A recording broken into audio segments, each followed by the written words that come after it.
All right. Welcome, everyone. Just checking to make sure we got that waiting room open, and it looks like it is. Welcome, everyone, live.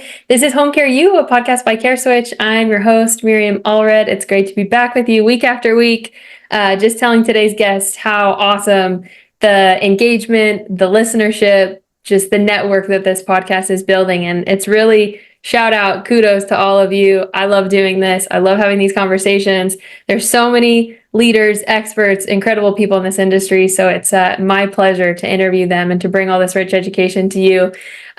This episode is going to be nothing short of incredible, just like the last few we've had. I have got Justin Currie, the owner at WellSprings Home Care in Pennsylvania, with me. He's also the founder of Masters of Home Care. Justin and I got acquainted just a handful of months ago, but have become, I would say, fast friends, a lot of mutual interests, home care being one of those. I'm really excited to bring Justin on the show today. We are going to be talking about high value VIP private pay clients. So just throwing out the disclaimer right here at the start. If you're heavy Medicaid, heavy VA, know that this is really focused on private pay. So, hit pause, come back to us next week. Today we're going to talk, not true. If you're getting into private pay or considering private pay, this is also a really important episode to you. So scratch that. This is going to be valuable to just about everybody. But we're going to be talking about, how to land these high value VIP private pay clients. Justin has done this in his own business, and now he's helping other business owners do this. So that's going to be the focus for today's conversation. Before we jump into it, Justin, I want to give you just a couple of minutes to tell our listenership about your background. How did you get into home care? Started an agency, branching off, doing some consulting. Tell us about yourself, kind of personally and professionally. Yeah, well, thanks, Miriam, and obviously excited to be here. As you know, I'm a pretty big fan of Carewitch. Miriam and I are kind of working on implementing that in my agency right now, so super excited about that. But a little bit about myself. So kind of an interesting story. I grew up in a very small town, northern Saskatchewan. There was only about 500 people there. It was a farming community, oil and gas, so really had nothing to do with healthcare. So it was a long journey to get here. So what I did, I worked in the oil and gas for about 10 years. I moved out to Calgary, Alberta, still up in Canada, and I started a consulting agency there where I did inspections in the oil and gas, and that's kind of where I got my feet wet, I guess you could say, with running my first company. And it was just myself, so I didn't have any employees or anything like that. But what had happened was I offered a very specialized service. So the person I was working for, he was a really smart businessman, and he owned a very large company.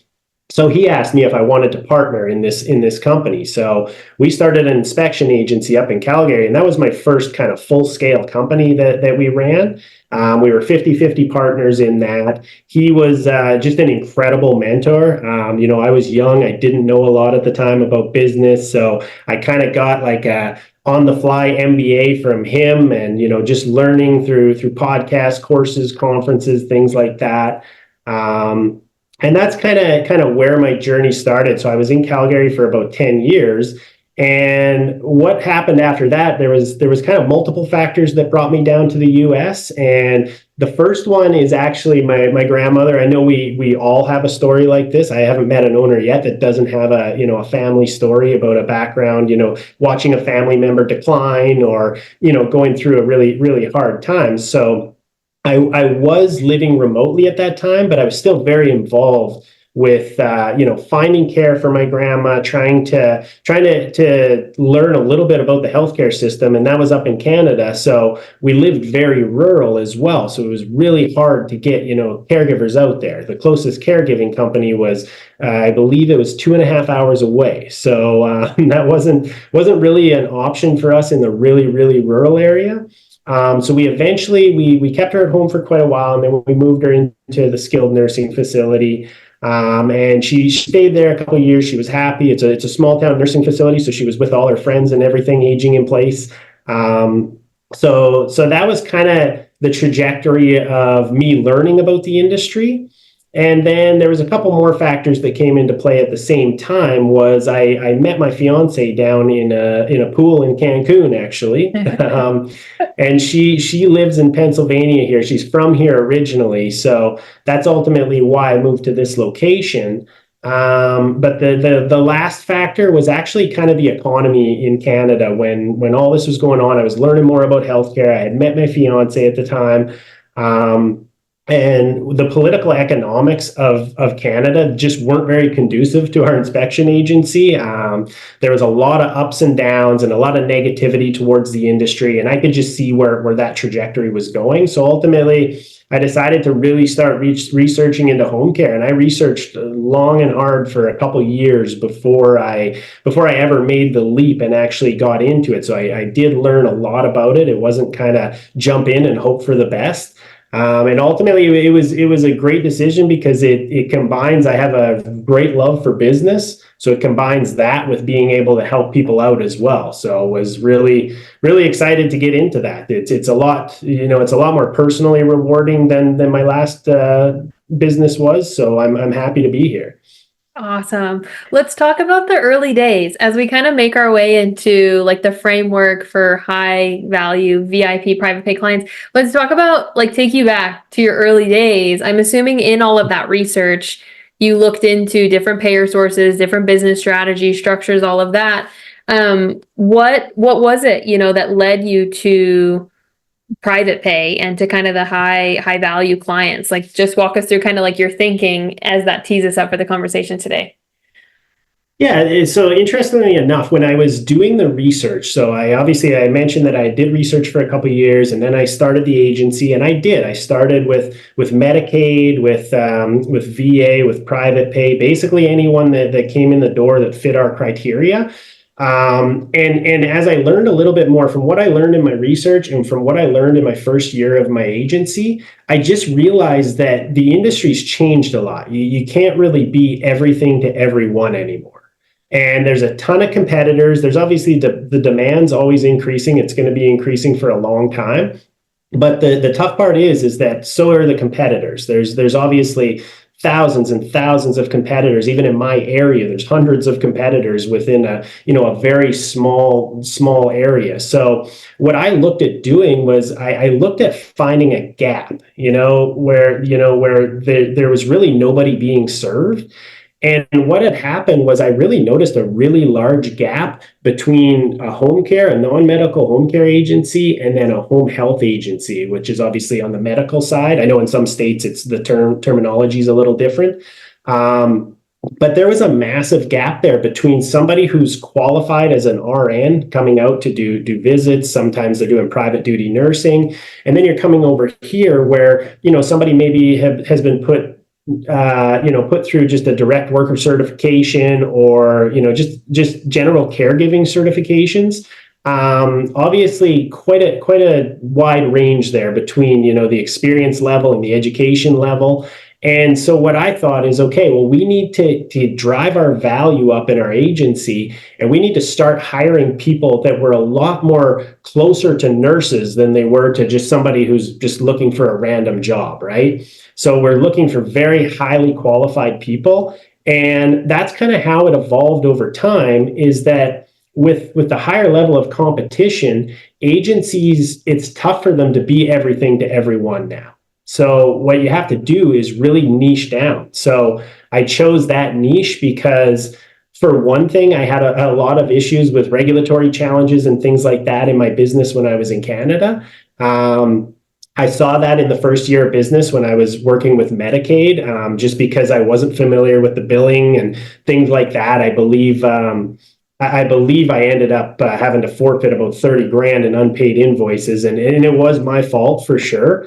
But I realized that I didn't want to spend my time doing that. I don't want to deal with billing errors, hire and pay a company a lot of money just because of billing complexities. So what I did was I got into just specifically private pay, and we still have one Medicaid client that was from about like 4 years ago. So she's definitely not going anywhere. We want to take good care of her. But that's ultimately how we got into the private pay model, is because we really wanted to find that niche, and there was a major gap there, and it's really where my experience lied as well. So that's kind of the trajectory of where we went. Awesome. I love the honesty sprinkled in there too, of like some of the Yeah. hard truths that you went through, the mistakes you made in the first year. I think Mhm. everyone goes through that, trying to be everyone to everything, taking on any client that's coming your way. But like you've said, you've got to kind of niche down, figure out what you as the owner want, what your market needs,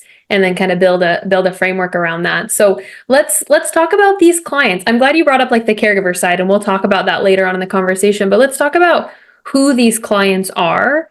Mhm. The term like persona or avatar comes to mind of figuring out, who are these clients, so people can kind of look deeply at their own market, like is there a need for these types of clients based off who they are. So can you break down kind of that specific persona? Who are these high value, VIP clients? What do they look like and who are they? And Mhm. what are their Yeah, needs? sure. So that is you're absolutely right. That's one thing that we really dialed in on is who's our specific avatar and who are we going after. So we looked at a lot of industry data as well. We didn't pull all of this data, but we were basically looking at people who were 60% were professional females. They're typically the eldest daughter of the client in need. So typically they were looking for care for mom or dad. They were typically 45 to 65 range. And I know most people listening have heard all this before, but I'll dive into a little bit of more detailed specifics of who we looked for. They were over 100K per year in salaries. They were educated. Typically, they had like a university degree. Typically, married with children. So those are kind of some of the standard statistics with home care. And I don't want anybody listening to really overlook the fact that of how simple this is. If you're looking in your area, you're looking for those pockets of more affluent people. So you can go online easily. You can find median household incomes. So it's a lot simpler than people think. So you're basically looking at an affluent area, and if there's a lower income area not that far away, and there's skilled nursing facilities in both. I mean, it's generally pretty obvious on which facility they're going to be going to, or assisted living, or anything like that. So basically, the geographical aspect was probably the biggest game changer for us. So we really looked into median incomes. We made a map and we made a spreadsheet of all our territories and all the different locations. There's little pockets of affluent areas pretty much everywhere you go. We're just outside of Philadelphia, so we're a little luckier. It gets a little harder as you go more rural. But basically that's what we did. And I told the marketers to spend about 80% of their time marketing in those specific areas. So they were spending about 20% spreading it around, just kind of doing community liaison stuff in different areas. But the vast majority, 80% plus, was in those more affluent areas where those clients tend to exist. And then once you have, a good solid roster of those clients, they tend to start referring their friends. They're all in the same groups. And so yeah, it's a lot simpler than you think. It's just really targeting those specific areas. Let's talk about that marketing element. You've referenced a couple of things. You referenced these like skilled nursing facilities. You just talked about your marketers doing a lot of like community work. What has been successful for you all in marketing to this demographic? Are you doing a lot online, a lot of digital? Is it heavily in the community? And then who are like those referral partners that can refer you this business? Mm-hmm. Yeah, so reputation is a huge thing. So before you kind of start up your VIP private pay program, there's a few things that you need to have, and that's having your rates in the top percentile. So it's really tough to go from, just specifically a Medicaid provider because you have a different type of caregiver with that, and then just jumping straight into VIP rates. So the foundations would be being in the top percentile of rates, having a really good reputation, and then also your service quality. So what I did with my team is I took the quality of our service as a major marketing aspect. I don't know if you've seen like the new benchmarking study, but there's a kind of the overwhelming majority of the higher end referrals come from client referrals. Mhm. So we dedicated a lot of time. I actually had my marketers doing client visits instead of the care managers, just to really promote our services, because obviously they're very good at building relationships. We want to build those relationships with our clients. And ultimately, I kind of had all hands on deck. I had all of my team basically contributing to the quality. And that is probably 50% of the marketing that we did, is ensuring that we were actually, if we're going to charge these higher rates, we have to add the value, right? So that was one thing that we really, really focused on. And aside from that, we did a few different things like offer creation. We did some pretty advanced methods of that. So basically, I have a kind of a quote that I always tell my team when we're creating the offers, but it's, everybody I'm sure has heard of it by now, but by Warren Buffett. It's not about how hard you row, it's about the boat you're in. And essentially, there's a lot of other agencies out there, and they're offering, the standard hourly services. There's not a lot to differentiate each other. So what we've done is, with our offer creation, we basically created different packages that they can purchase. And instead of having, like a morning wake up package and a good evening tuck in package or anything like that, it's actually packages that are a different level of value. So it's not just your hourly care. So we have a basic package that's still a little bit higher rate than even the highest competitor that we have, because that's how we kind of differentiate ourselves. But then there's multiple other packages where they can increase the value. So we have different things that we've added on, things like prioritized coverage. We have a care concierge. We have increased level of care management. So we've really kind of came in, I guess, and given clients another option, right? So typically we have another, one of our sales representatives, she came in from a franchise company. I won't say who it is or anything. And they were doing about 30 million. They had been around for a very long time in the industry. I think like 3 decades or something like that. So very, very established company. And when I asked her, I said, how many visits are your care managers doing? And she said, maybe, there's usually one care manager to about 50 clients. And the only time they'll go out is in case of an emergency. And I said, well, that's definitely not, that's not going to do it, right? So that's something that we've really dialed in. So in our packages, even in our base package, we have a high level of care management. So they're there for the start of care. They're calling after the first visit. They do another first week visit. And then we have, depending on the package, they're either weekly, bi-weekly, or monthly visits that the care managers are doing. So we've kind of differentiated ourselves in that aspect as well. Okay, I'm taking notes. You're seeing me looking down. I'm like, okay, so much here. And I want to go back a little bit and then come back to service creation. This is awesome. I want to talk a little bit about reputation first. Reputation's tricky, especially as a young, new business owner. You can't just like stand up like this stalwart reputation really quickly, easily. So what would you say has been the key to your success developing a reputation in the community? Does that look like it's online or testimonials, or just like how would you say you've, built like a reputable company pretty quickly?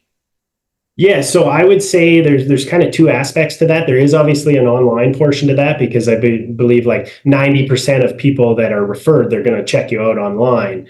And with the reputation, it's really personal relationships. I mean, I was out there hustling, I was making relationships. And when you have a really strong relationship with somebody, you'd be amazed at, how forgiving they can be, right? Because I mean, you've just started your agency, you're honest with them, but they like you, you have a good relationship, you're going out for coffee with them, you're meeting with them on a regular basis, they're going to refer you. And if you're just upfront, like brutally honest with them, and you let them know if you have a service failure, which you are, when you start your agency, you're not going to go without service failures. And even if you're a large agency, you're not going to. So if you're just open and honest about them, and you're really proactive with your communication, they really appreciate that. So that's one of the things I noticed when I came in the industry, is the communication was really, really lacking. If a caregiver didn't show up, or they were going to show up late, there was no communication with the clients or with the referral sources. So we really have like I guess kind of a structure in place to make sure that communication happens. So personal relationships, and then obviously, yes, you do need a little bit of exposure online. You need some testimonials, and I know off the very start, those are very, very tough to get. So you do. I mean, at the start, you just have to hustle and trust on those personal relationships. Yeah, and I love the honesty, being honest about service failures, like things are going to happen. It's going to be a little bit of a bumpy road, but Mhm. people will trust you, respect you, come back to you if you're honest and transparent throughout the process. I think that's great. The second thing I want to talk Yeah, about and sorry, is, one. yeah, jump in.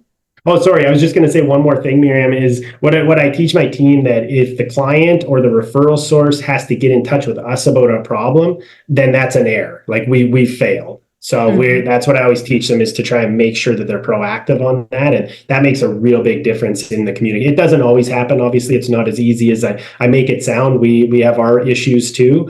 But in general, yeah, trying to be really proactive with that is very helpful. Yeah, getting out in front of them, getting ahead, being Mhm. proactive. Like you said, not always possible. Things happen in real time, Yeah. but doing your best to be on like the offensive when it comes to these relationships and managing them. I Right. think it's really interesting and awesome that you're sending the sales reps out to visit clients. I think that might be a semi like more novel concept. It's natural to send out, like you said, the care managers to kind of do those follow up visits and to be talking to the client regularly. But I think what you're getting to here is with these high value clients, there's benefit to sending your sales reps out to them to be getting referrals. So is there like a structure to those visits? I don't know if you've like trained your sales reps up on what that visit is supposed to look like. Any insight you can share there on just like how that conversation goes? Because you can't just, walk in and ask for a referral, even Mhm. though that's what a sales rep may want to do. But what do those visits actually like entail and what do they look like? Yeah, so we actually kind of, I guess you could say, gamify it a little bit. So I call them like client marketing visits. And so when they go out there, we've trained them to do a few different things, and they don't do the exact same structure every time.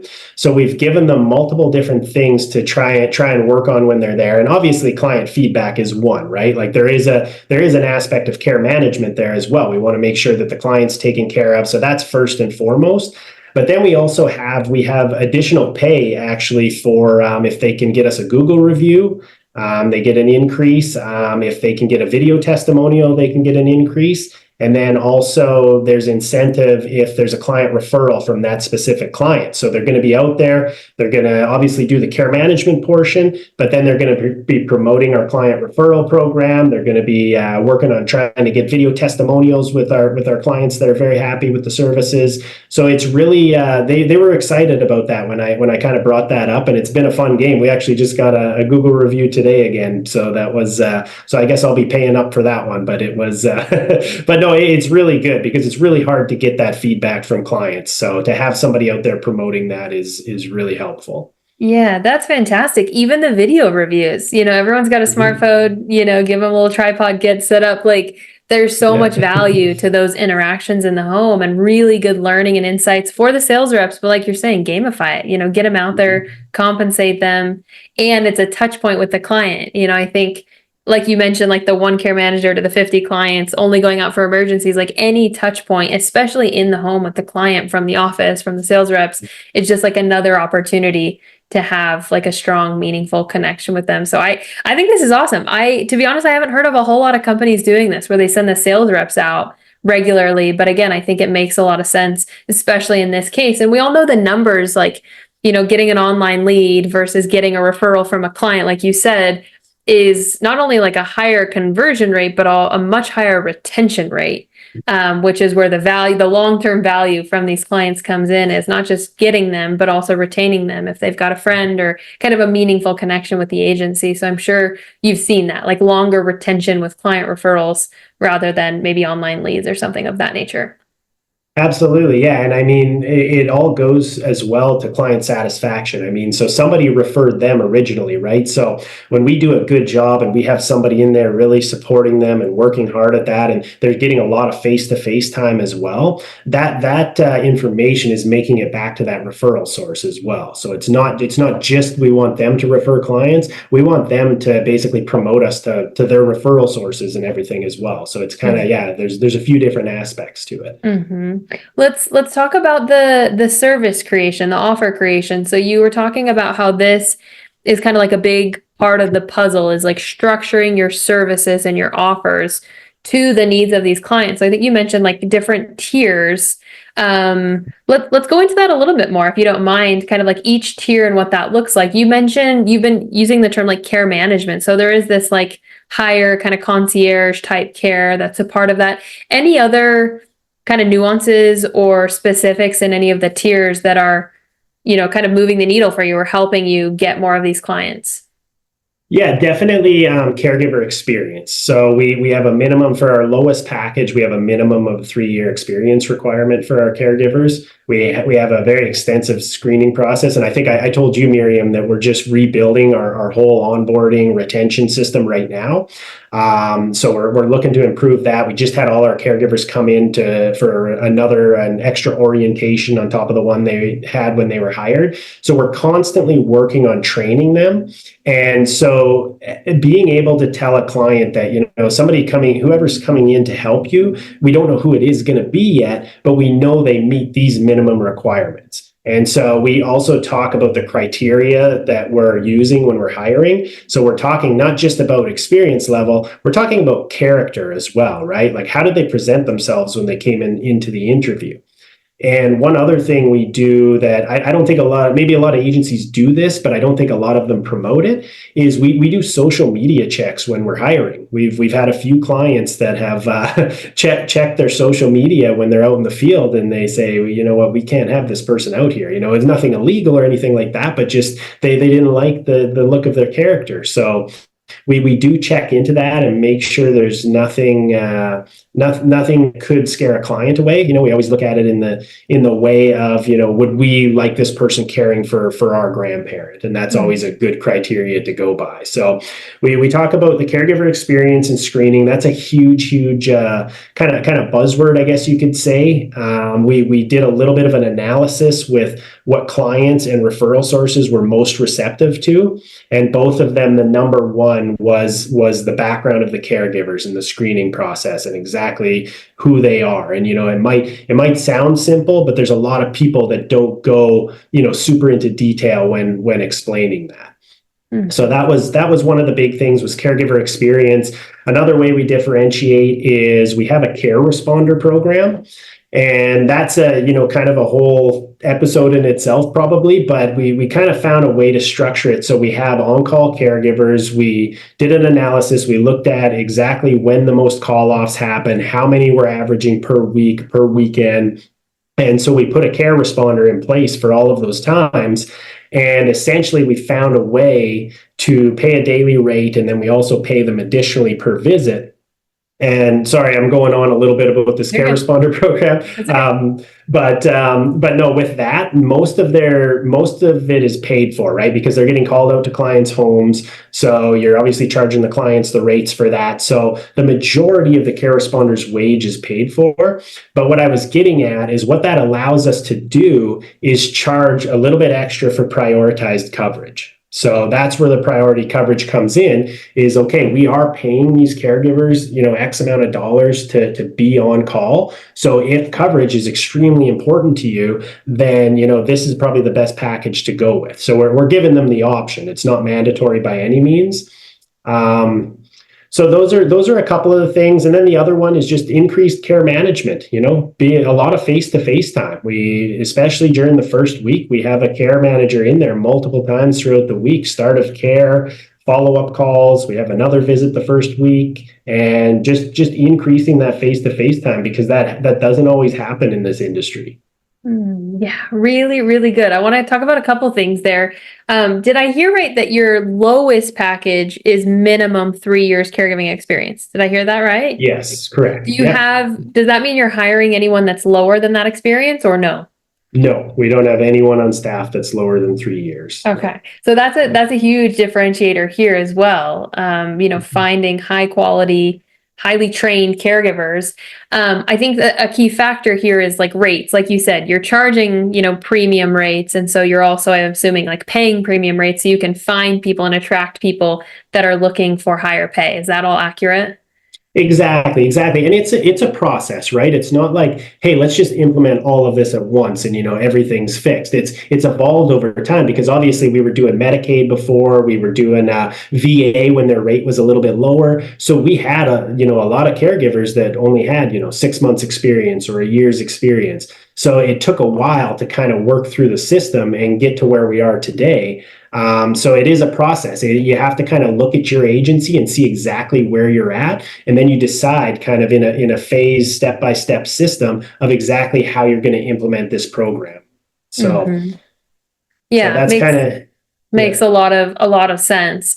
And retention, can I ask, like retention numbers? This model is pretty unique. Have you been able to retain caregivers longer than maybe like industry averages? Yeah, we do pretty good with that because we're paying them more. Mhm. And to be honest with you, with this model, we're operating on a lower volume but a higher margin, right? Mhm. So it takes a lot less clients to get the revenue where we need to be. So it's also a way of controlling growth. Historically, I mean, there's a ton of home care agencies out there that probably have a ton of shifts on the schedule that they can't staff, right? Mhm. So that's obviously not providing a lot of value to the client. But also there's just, I mean, it's a flywheel of trying to get caregivers in, right? You're constantly trying to get caregivers in. And we're really never rushing to do that. We always keep a bench of 5 to 10 caregivers. If it gets down to 5, we hire a few more. And that basically, obviously from time to time we have to let a caregiver go. And then when new cases come on board, we want to make sure that we have people there to staff those. So we really haven't had any trouble with that because we are paying those higher rates. So it's been really helpful to increase the quality. And I want to be transparent. I don't want anybody thinking like we have absolutely everything figured out and we never have a problem with a caregiver. That's not true. But we have a lot less than we used to, and a lot less, I think, than a lot of other agencies that are struggling with that. So. Yeah, like you mentioned to me and here publicly is like you're even like overhauling some processes right now, and that's just business. That's just life. Things work and work for a time and a season, and you bring in new people, you bring in new minds, new variables. It's like things are evolving, and you're not exempt to that. You figured a lot of this out over the years. The other thing that stood out to me, I know you mentioned like not going totally into the care responder program, but I think that's probably a big factor here is that priority coverage that may be top priority or high priority for these clients. And so you've kind of built a model that supports that. Can you talk a little bit more about how that priority coverage works? So you have these on-call caregivers. If someone calls out, like you basically have a backup or just a little bit more of like the specifics of how that works. Yeah, and first of all, maybe just get into why we did that. And the main reason we did that is because we really like created a robust hiring system. We're paying our caregivers more. And what we were finding is just inherently, when you have, a large number of caregivers out there, inherently there's going to be like legitimate reasons for call-offs, right? So we found out that we corrected the bad behavior and, we removed the people that shouldn't be there. And then we found out, okay, well, we're still having, X amount of call-offs. So when we looked at that, we really dove into, okay, what's the reason for these? Every single one was providing proof of call-off, and they were all totally legitimate reasons. So I'm like, okay, this is something that, we looked at what we can control and what we can't control. And with caregivers, no matter how much you train them, when you have 100, 150 caregivers out there, no matter how much training you do, you are absolutely going to have caregivers calling off. So that's something that if you know it's going to happen and you can't control it, then you have to put a control measure in place that is going to help that out. So that's basically why we built out that program. So when we did the analysis of the call-offs, we were finding out that pretty much all of them, I mean, the vast lion's share, the vast majority were from 8 a.m. to 4 p.m. So that made it actually pretty easy for us, right? Because we just needed to find a care responder for that time frame. We're not super heavy on the overnights. We have a lot of daytime stuff. So we don't actually have right now a care responder overnight. So we have multiple during the week. And so that's Monday to Friday, 8 a.m. to 4 p.m. And then we have a care responder on the weekend, Saturday and Sunday, same thing from 8 a.m. to 4 p.m. And we do have requirements. I mean, when we call, they have to go or else they obviously don't get their rate because we are paying them to be on standby. But what we're doing is we're paying a specific rate for the weekdays and then a different rate, a little bit higher rate on the weekends. And so that's a day rate that's measurable to what their actual rate is. So obviously, everybody's at a little bit different rate, but even just from being on call, they can almost make as much as caregiving because it wasn't enticing enough when we made it $10 an hour or something like that to be on call. It just didn't register that was just kind of money they got for waiting there. So what we did was we increased that, and then we also pay per visit. So if they see 3 clients in a day, they get an extra 50 per day for that. So an extra 150 per day. So there is opportunity there for them to make a lot of money with the care responder program. And the good thing for us is that we cover shifts, we get that client satisfaction, and then we have, clients promoting us, right? So that's the ultimate goal, is to take control of that uncontrollable aspect.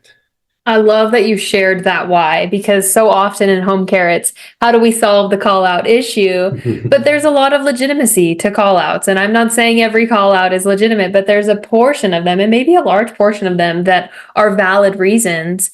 And rather than maybe reprimanding the caregiver, you want to understand them, support them, and then also, have that backup plan in place for those legitimate call outs and for the illegitimate ones, but also, Right. the uncontrollables, like you're saying. I wanted to ask about, here's what I wanted to ask. These caregivers, are they kind of like their own tier of caregivers, meaning all of your care responders are only care responders, or are they caregiving some weeks, some days, and then care responders some days, or are they kind of like their own kind of bucket of caregivers, their own bench?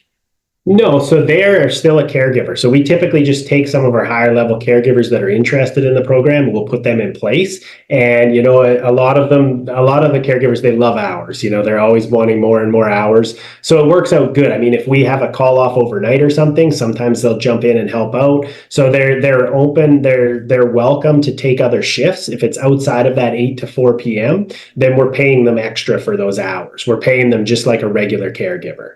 So there's a lot of incentives there. And we tried that program a few different ways, and we just weren't getting the interest. I don't think a lot of caregivers saw the value in, that guaranteed wage every 2 weeks. They just wanted to be working, wanted hours.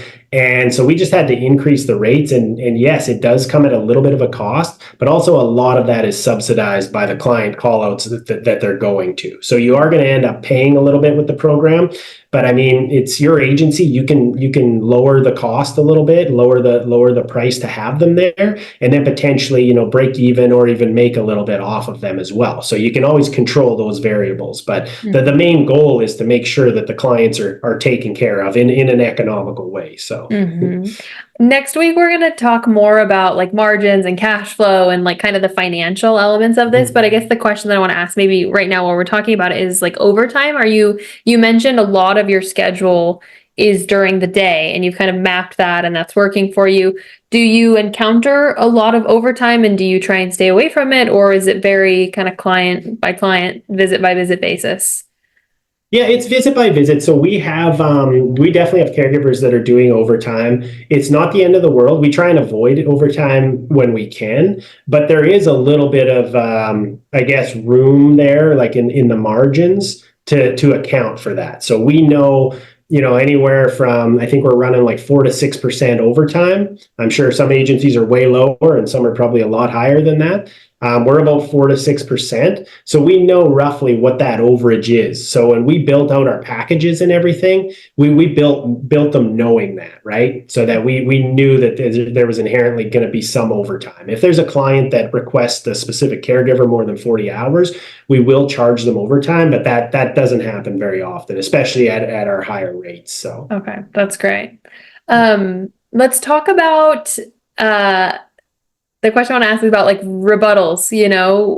Like you mentioned, you're in a pretty competitive market. And so as you're talking to these clients, they may be talking to several other agencies, and you may be, shooting out a price that's significantly or somewhat higher than others. Are you getting a lot of that? And, what does that kind of like price handling conversation look like? And what have you all learned through, being able to refute, the qualms of high price? Yeah, definitely. That's a good question because we get that question a lot. And to be honest with you, we don't get it a lot more than we did before we increased our rates. So that's really surprising. But I should say, but before I tell you kind of how we handle those like rebuttals, is that we charge higher rates. But one of the other things I don't think I've mentioned yet is we also charge a pretty hefty startup fee. So anywhere from $2,000 to $3,000, depending on the package that they choose. We charge that for a startup fee, and then we pay it out through a loyalty program. So it's paid out at 10% per week. And then if they stop services before that, if it's a passing, then obviously we give leniency and stuff for that. But we do pay it back over time. But if they stop services before that, then they forfeit the rest of that startup fee. So there's a few different things that we're doing there. So I wanted to mention that as well, because that's usually a question that we get as well that we have to handle. But Kind of like a deposit, but then you pay it back to them and like subsidize the service. That it's kind of, I don't like to call it a deposit because we're not essentially giving it back. It's a loyalty. They will, if they stay with us for at least 10 weeks, they will get it back, but they will forfeit if we've had people sign up for a week of services, and obviously it takes a lot of resources to set that up right at the start. And they had no problem, paying $2,000 startup fee just to get that week of services. And then it actually made it worthwhile for us, right? Because I'm sure every agency owner knows you need X amount of hours to break even on a client, right? Because you're spending time and money to get a client case started. You're spending time marketing for them. And so when you bring a client on, it's whether it's 80 or 100 hours or anything like that, you have to protect yourself from that. So that's kind of why we had that startup fee, is because we're spending a lot of time, and we're spending a lot more time and resources than the average home care agency to get them started. And that's what we help explain to them. So we talk about the resources that it takes. We talk about our screening process and how we're proactive with it. We do it ahead of time because a lot of times they're coming to us in an emergency situation, right? So we have to have people ready for them. So we talk about how we're doing that extensive screening process, but proactively. So we talk about that in. I love this. No, I love this. And I'm not questioning you. I'm asking. I had a CPA on just a couple of weeks ago, and we talked about deposits specifically, but I love your loyalty element, which is, what you need to break even on a client. And sometimes, they back away after a week or 2 weeks and you lose money. So I love the concept, but I was asking her if people pay it back or subsidize the service. And she says she doesn't see that a lot, but I love that you've worked in the loyalty element to where it covers you as the provider, but then it also is like beneficial to them. And it's kind of like a mutual guarantee for both parties. So I love that.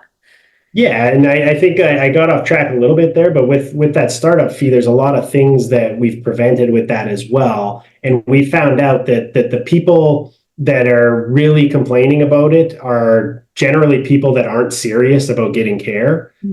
So it's really acted as a pre-qualifier for us. So it's acted as a pre-qualifier for our clients, and it's also protected us financially in the short term. So there's multiple aspects to that.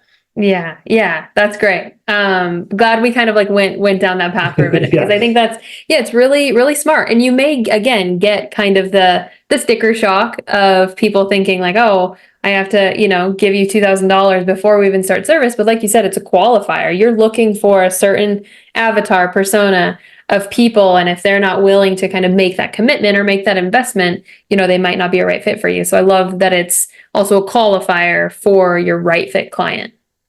Definitely. No, that's been really helpful. And one other thing I'll mention on that is we retain about 37% of that. So it's actually, we're actually getting paid for all the services that we're doing up front, having our care managers go out. So it's worked out really well for that. So the question before the rabbit hole there was handling like rebuttals. When people talk about price, I'm sure you've trained your sales rep to know how to sell your services, sell your price. Any kind of insights or things you'd share there about just managing those conversations? Yeah, definitely. So we kind of went through all the things, we talked about the offer creation and what was different in the offers. And so it's very similar, if not identical, to what I had went over there with talking about our caregiver experience. you got to remember that these are things that they're not hearing from other home care agencies. How many are saying that they have a minimum experience requirement and they're actually abiding by that? We also talk about our screening process, but we also talk about something called a caregiver acceptance rate, which we actually do in the agency. We're only hiring less than 5% of applicants, actually. And then after a month, we turn over another 10% just because they're not up to our quality standards. So they really love to hear that, of exactly what our acceptance rate is and how detailed and extensive our screening process is.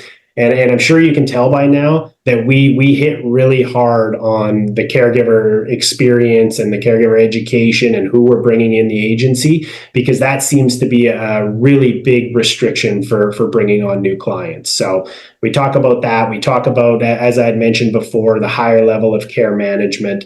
And usually, I guess it might sound simple to some agency owners, but you'd be amazed at how many people just kind of breeze over this. They say, okay, we offer care management. Yeah, they'll be out. If there's an emergency or anything, they'll come out.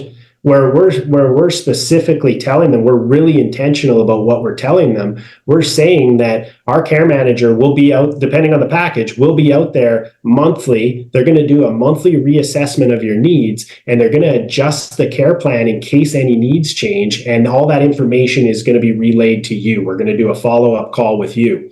So that sounds a lot more, just organized and professional than, we do have a care manager. I'm not sure who it's going to be, but we'll send somebody out, and a lot of agencies are doing that. So being intentional about what you're saying and being a little more specific about exactly what you're going to be doing, it goes a really long ways. Mm-hmm. And I imagine the result of this is spelling it out in an agreement. I'd imagine you have pretty extensive agreements that outline all of this, because like you said, it's one thing for an agency to kind of like blow a little bit of smoke and say they do all these things. It's another to hold yourself accountable to it, to include it in an agreement.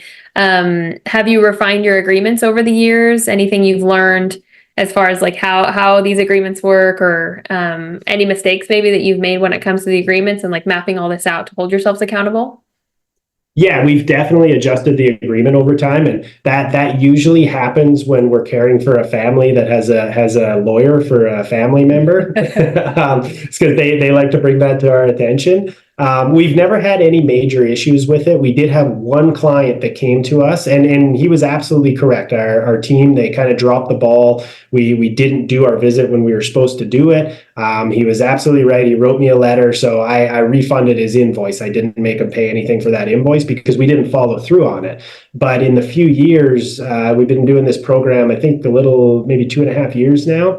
And since we started doing that was the only client that has had an issue with that. So we've been doing a good job. But like I said, we drop the ball sometimes as well. But it's best to keep your promises, for sure. Mm-hmm, absolutely. Well, indirectly throughout this conversation, I know we're already almost at time. Isn't that crazy how fast this goes? We've been talking about like messaging and positioning throughout this conversation. That was kind of the area that I wanted to end on, of just like structuring your messaging to sell to these VIP rates. Is there any other messaging channels or like methods that you utilize to clients or even to caregivers to just really position yourself as this kind of like premium provider that you found success with, whether that's online or in the office or just any other kind of channels or types of communication that position you all as this premium provider? Yeah, so on the front end, for sure, we try and be kind of the experts in our industry. I hire people that are very well trained, that they know a lot of stuff that I don't know. We have one that's, a dementia practitioner. She's very, very intelligent. So she goes and she does events and speaks or does like dementia trainings and things like that for other communities. So we try and be the leader as far as expertise, but also on the front end, it's confidence as well, right? It's, knowing your value. It's not like you're going in there arrogantly, right? Confidence is when you know the value and you can relay that and you can confidently speak to it. And that's a learned skill as well, because the same gal that I was just talking about, she's our sales director now. And she came in and she came from a franchise. And the first thing she said was, there is no way that I can sell a $2,000 startup fee and, X and X rate. And I said, but we're actually, we're adding more value. Like, it's a different service than what you've been pitching before. Right.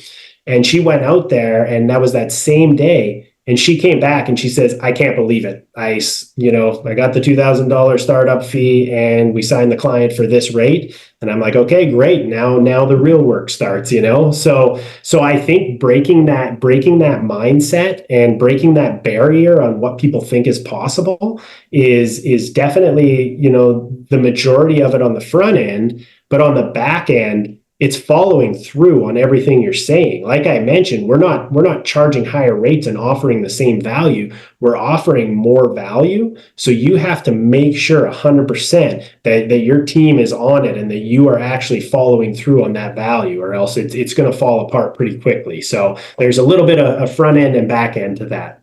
I love that. Believing in what you're selling and then delivering on what you're selling. That's kind of like a rule of thumb of just, not over promising, under delivering, but holding your value, believing in your values, to be able to sell it effectively and then delivering. And you've talked about that throughout this conversation of how much time and energy you put into the caregiver experience, because almost ultimately at the end of the day, it's up to the caregivers to deliver this rich experience to these clients that you're, promising on the front end. So you have to do so much for your employees. And you've talked about training. We could just talk as we wrap up here.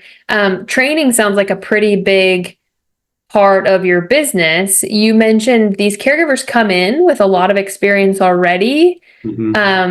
Which is probably varied. You probably, they may have 3 years experience, but that probably looks different from different agencies. Yeah. How do you all approach training? Does it look maybe different than other agencies, or what's kind of your approach when it comes to caregiver training? Yeah, so ours is quite a hybrid. So we do obviously orientation in office. So we have a pretty extensive interview process, and we even do like writing samples and things like that for them for care notes, because that can really explain a lot. But what we do is we do the extensive interview, and then we take them through our orientation process. And that's basically everything about what our expectations are, and a little bit about the company and our communication channels and everything. That's super helpful. So they're very well prepared. And then what we do is we don't do any online training yet, but I think we're actually going to start doing that. But what we do is we do a lot of in the field training and basically assessment, right? So we have a care manager out there for the start of care for every client. So they're going through the care plan. They're watching our caregiver do a transfer. So we get to see kind of firsthand exactly, what's going on out in the field. So it's really kind of there's multiple variables to it. It seems to be working really well for us, because a lot of the really skilled caregivers, they don't want to sit through a 10-minute YouTube video on fall prevention or whatever, right? But they know what they're doing. And so we test them in-house, and then we're actually looking at them in the field and assessing them in the field. Yeah, I think that just speaks to the premium value here, not to speak badly about the online training. There's value there, and there's caregivers that prefer that. But I think, the hands-on approach out in the field, in the home, is really valuable if you have the time and resources to be able to do that. One other thing that stood out to me a minute ago, you mentioned maybe about 10% of the caregivers turn over in that first month. It sounded like you almost like turn them over. It's almost not like the caregivers opting themselves out or leaving, like happens in the first 30, 60, 90 days, but you all identify people that aren't a right fit. Is that ring true, that you all actually decide, who's not a right fit, and you maybe let them go? Or is there some sort of structure there? They're on kind of like a trial period for those first 30 days, or what does that look like? Yeah, so basically with that, it's a little bit of both. So we do turn people over because of termination, obviously. So there is a percentage of that. But then there is also just people that aren't up to our standards. So what my team does, I'm not involved in that meeting, but they'll actually meet on a regular basis. I believe it's bi-weekly now. They will meet bi-weekly, and they'll go through all of the caregivers, and we do the raise review at the same time. So we're looking at the raise review, but we're also looking at, are they up to standard? We have our specific criteria that we're looking for. Obviously, like character and attitude, communication play big roles in that. And so that's what they're looking at. And if they find that people can't be trained, we'll always give somebody the chance. But if we've already spoken to them and we're still getting this feedback, then that's somebody that we're gonna probably opt out and just make sure that they're not moving forward with us. So. And some do slip through the cracks as always, but we do have a pretty good screening process. So and it all comes back to that being proactive. If you want to deliver the highest quality service, you need to have the highest quality caregivers, and so there's those trade-offs that we've talked about. Justin, this has been so awesome. I told you to put on your owner cap, and you've done phenomenal. I know you are living and breathing all of this, and so it's so fun to hear you just kind of talk through your learnings in real time. At the start, I mentioned you are the founder, and I love you're wearing the shirt, Masters of Home Care. You have learned so much over the years running your business that you're actually helping and providing these resources and these frameworks to other businesses. Can you talk a little bit about kind of your service offering through Masters of Home Care? Absolutely. So just like you said, Miriam, is basically what we're doing is we're through mentorship, through courses, through community, we're helping other owners implement exactly the strategies and the systems and everything that I'm using in my agency. And we're basically just moving it over to their agency and helping them implement that along the way. So there's 3 different programs. There's the Kickstart. That's typically for owners under 500,000 in revenue. And that's really designed to get some traction, right? Get you off your butt, get you moving. And then the next program is for those over 500K in revenue. And that's going to be the same thing. It's going to give you all the foundational elements, but it's also going to teach you the profitable client pipeline. So the Grow program is where we're going to teach you how to go after those VIP private pay clients. And the third program is the partnership program. And we only take 2 people on per year in this program because it is a lot higher value, but there is an equity stake as well. That's a full partnership, and that looks different with each agency. But there is a yearly amount, and then there's a equity stake as well. So that's kind of the 3 different programs that we offer. You're in the course for a year, and the reason we do that is because people have questions, right? We don't want to give you the course and say, hey, you guys can hope for the best. We want to mentor you all the way there, and it's really important that we make sure that the people that are trying to implement this program are successful. Amazing. One part of the package, I've been referring to it as like a resource hub. One part of the package is a platform. What do you call the platform that has all of these resources? Yeah, the platform. So it's on Circle. So Okay. Circle is basically, it's just a platform where you can host courses and things like that. So we just call it the Circle community, but it's actually the Masters of Home Care community, but it's all hosted on Circle. Awesome. Yeah. So I guess, sorry, I didn't need like the name of the platform, but more this concept. So Justin has built this community where all of these resources are hosted. And I want to speak to this because he let me get access to it. And the first thing I said was, I want all of this because Justin has mapped out, and his team have mapped out all of these like very specific pipelines, frameworks, resources. Like, I was blown away. I've seen a lot of resources in home care in my day, but the library of resources that he has built is phenomenal. And so as part of working with him, you get access to this library of everything you can think of and need as a business owner. It's there. And so I just wanted to mention that that's part of this offering of working with you, is getting access to that community and that resource library. And again, it's one of the best that I've seen. I'm a little bit envious of it, but that's why we're here working together. Justin, thank you so much. This has been fantastic. Like I mentioned, next week we'll be back, same day, same time with Justin. We're going to go like one step further and talk about the finances, the financial elements of managing private pay, high value clients, because the margins, like we've talked about today, are different. Some of the structure, some of the strategy when it comes to the finances are different. So we're going to talk about all of that same day, same time next week. Justin, thank you again, and we'll look forward to seeing you again next week. Thank you so much. I appreciate it. Awesome. Thanks everyone for joining us live. This has been another great session of Home Care U, and we'll look forward to seeing you back again next week. Goodbye for now.